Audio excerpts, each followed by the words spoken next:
Bismillahirrahmanirrahim. Assalamualaikum warahmatullahi wabarakatuh. Alhamdulillahirabbil alamin. Wassalatu wassalamu ala asrofil anbiya wal mursalin wa ala alihi washabbihi rasulillahi ajmain. Amma ba'du. Pertama-tama marilah kita ucapkan puji dan syukur kita, yakni atas kehadiran rahmat Allah yang mana masih memberikan kita kenikmatan dan masih memberikan kita kehidupan pada detik saat ini. Salawat serta salam tak lupa kita hadiahkan kepada junjungan alam kita, yakni Nabi besar Nabi Muhammad SAW, dengan mengucapkan Allahumma sholli ala Sayyidina Muhammad wa ala ali Sayyidina Muhammad. Baiklah, pada kesempatan yang berbahagia ini saya akan menyampaikan ceramah yang berjudul Hukum bunga bank adalah riba. Teman-teman yang dirahmati Allah SAW, ada 3 penyakit sosial yang sangat kronis melanda masyarakat jahiliyah Arab pra-Islam. Tapi mereka keasikan dan kenikmatan. Saking terbiasanya, mereka hidup dengan 3 hal tersebut. Hingga paut dikatakan sebagai membudaya. Rasanya berat mereka menjauhi perbuatan tercela tersebut. 3 hal itu adalah zina, kamar, dan riba. Ummu al-Mukminin Aisyah radhiyallahu anhu memuji kebijakan Tuhan yang menurunkan wahyu perdana dengan seruan membaca atau Iqra, agar umat manusia terbiasa menggunakan akal sehatnya sebelum menuruti hawa nafsunya. Andai ayat perdana bermuatan larangan zina, kamar, atau riba, bisa dipastikan tidak akan ada penduduk Makkah yang sudi memeluk Islam. Kamar dan zina itu adalah hobi mereka, sedangkan riba adalah berbisnis mereka. Siapapun yang hobinya terganggu, apalagi bisnisnya, tentu saja marah dan siap bertaruh untuk nyawanya. Untuk itu, Tuhan berhati-hati ketika hendak menurunkan syariat pelanggaran riba. Butuh perencanaan yang bagus dan sistematis. Tercatat ada 4 tahap dalam pelarangan riba. Pertama, hanya memblow up koperasi antara riba dan zakat menurut perspektif bisnis dan perspektif Tuhan. Pada Quran Surat Ar-Rum ayat 39 yang berbunyi, Bismillahirrahmanirrahim, wa ma ataitum min riba liyarbuwa fi amwali linnas fala yarbu idallah wa ma ataitum min zakawatin turidu nawajhallah faula ika humul mu'ifun, yang artinya dan suatu riba tambahan yang kamu berikan agar dia bertambah pada harta manusia, maka riba itu tidak menambah pada sisi Allah.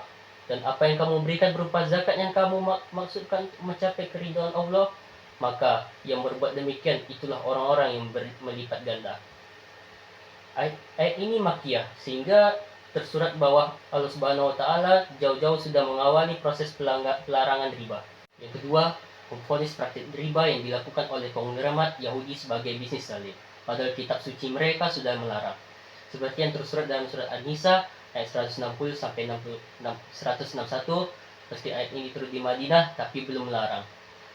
Pada surat An-Nisa ayat 160 sampai 61 berbunyi, yang artinya, maka disebabkan kezaliman orang-orang Yahudi, kami haramkan atas memakan makanan yang baik-baik yang dahulu dihalalkan bagi mereka, dan karena mereka banyak menghalangi manusia dari jalan Allah.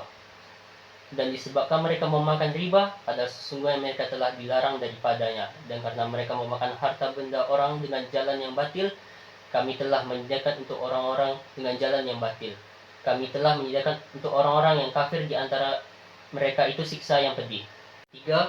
Larangan khusus terhadap praktik riba radikal.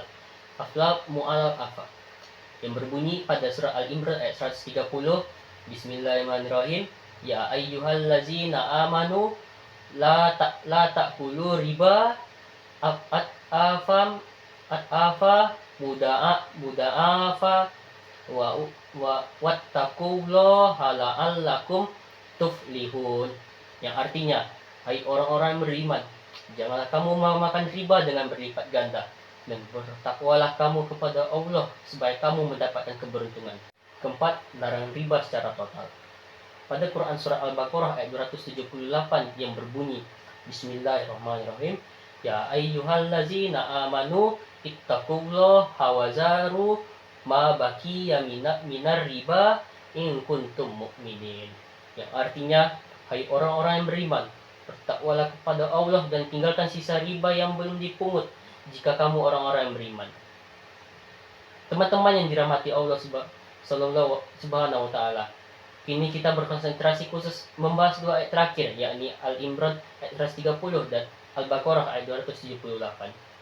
Dua ayat ini nampak berlawanan, seolah menyajikan dua servis hukum yang berbeda.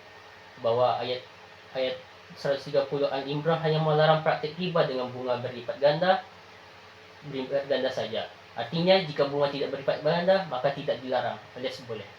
Tidak demikian dengan Al-Baqarah ayat 278 yang tegas melarang riba tanpa pandang seberapa besarnya. Meski riba hanya sedikit tetap diperintahkan untuk dijauhi dan tinggalkan. Lalu, pertama, bagi pemikiran sepenggal yang to the point pada ayat tersebut, yang ayat 130, maka benar demikian adanya bahwa untuk keharaman riba dilihat dulu. Riba dengan bunga berlipat ganda maka dilarang, tapi riba dengan bunga ringan, sedikit dan tidak memberatkan maka dibolehkan. Pemikiran ini selanjutnya menuai berbagai persoalan, antara lain yang pertama, pemikiran tersebut berlawan dengan firman Allah Subhanahu wa taala yang lain. Padahal tidak ada ayat Al-Qur'an yang saling berlawanan maksud. Prinsip yang kedua, prinsip hutang piutang adalah tolong menolong, amal kebajikan, maka memberi kemudahan orang susah adalah perintah agama. Yang ketiga, sekecil apapun bunga tetap memberatkan. Mengembalikan modal terutang saja berat, maka tak elok dibebani bunga. Yang keempat, laknat Rasulullah SAW terhadap riba sangatlah tajam dan menyeluruh. Tidak hanya pelaku riba, bahkan hingga para pegawai dan semua pihak yang terkait. Dalam laknat ini, Nabi SAW tidak menyebut besaran riba.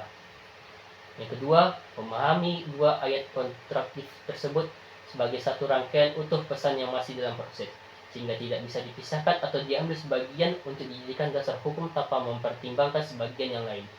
Kaidah istiqlal terkait pola tadrij atau tahapan syariah menunjukkan bahwa hukum diambil pada keputusan final, bukan saat ongoing proses, yakni keharaman riba secara total, sedikit atau banyaknya sama saja. Jadi, ayat 130 surat Al-Imran tadi adalah gambaran yang memotret praktik riba era jahiliyah waktu itu, yakni mencekik dan berlipat ganda. Lalu Allah Subhanahu wa taala melarang praktik riba sesuai kondisi objektif di lapangan. Dengan turunnya ayat ini, sebagian ada yang sadar dan berhenti, sebagian mengurangi besaran bunga, dan sisa tetap membandel. Setelah keimanan mereka makin mapan, kesadaran menolong sesama makin terbangun, dan keadaan cukup kondusif, barulah turun ayat pamungkas yang melarang riba secara totalis, yang pada surah Al-Baqarah ayat 278.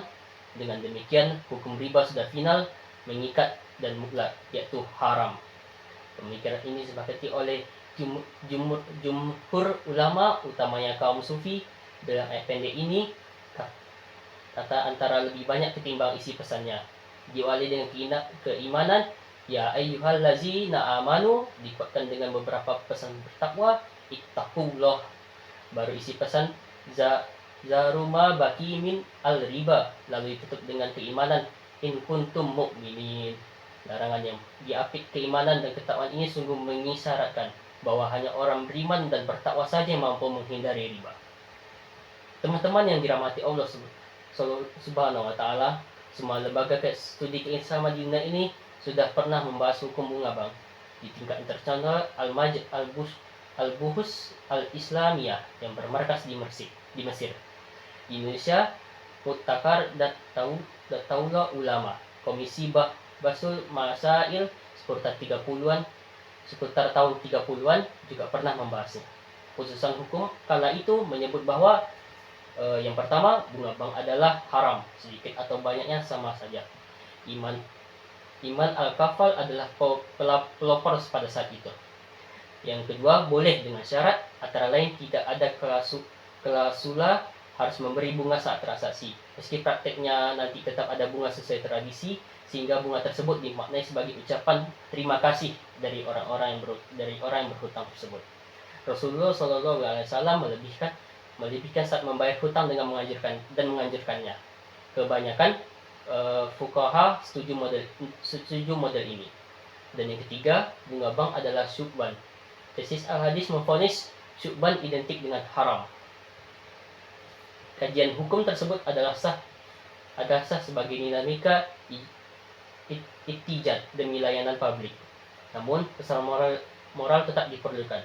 Sesungguhnya, ayat-ayat yang mengarah kepada pengharaman riba secara total sangatlah banyak dan bervariasi. Sementara, ayat yang melonggarkan hukum riba justru tidak ada. Semisal, ayat 275 pada surat Al-Baqarah ayat 275 tegas sekali menunjukkan hukum riba adalah haram. Wa haram al-riba. Ayat yang sama juga menjadikan tamslilah mengerikan perihal kondisi orang-orang yang gemar makan riba. Di akhirat nanti mereka tidak mampu berdiri tegak, melainkan semboyangan persis seperti orang kesurupan. Artinya mereka bagi orang yang sinting tidak bisa stabil otaknya. Orang yang berjalan sempoyongan tentu saja susah untuk mencapai tujuannya. Itulah gambaran pelaku riba nanti. Sungguh susah sekali berjalan untuk menuju surga, sehingga mudah sekali terjatuh untuk ke neraka. Dikuatkan dengan ayat berikutnya, yakni ayat 276. Dengan tegas Allah Subhanahu wa taala menyatakan bahwa riba adalah terkutuk dan binasa. Tiada berkah, tiada kebaikan sedikit pun dalam pandangan Allah Subhanahu wa taala. Meski enak tapi tiada kebaikan dalam pandangan Allah Subhanahu wa taala. Meski terasa enak dan lezat ditelan, sebaliknya bersedekah adalah keberkahan yang terus meningkat. Meski awalnya nampak berkurang, tidak hanya itu, pelaku bisnis riba diidentikan dengan orang kafir yang penuh dosa. Abu Lahab, paman Nabi yang kaya raya, mulanya paling apresiatif terhadap kekayaan Nabi Muhammad, anak lelaki Abdullah. Subaidah sekedar memberitahu toleransi kecil calon Nabi. Budak wanita tersebut langsung dimerdekakan sebagai hadiah. Tapi pada akhirnya berubah menjadi sangat memusuhi Nabi Shallallahu Alaihi Wasallam. Ketiga agama Islam dirasa sangat mengganggu bisnisnya yang berbasis riba. Akhirnya Abu Lahab terkutuk mati mengenaskan bersama istrinya dan ludes pula hartanya. Mungkin segitu saja yang ceramah yang dapat saya sampaikan tentang hukum bunga bank adalah riba.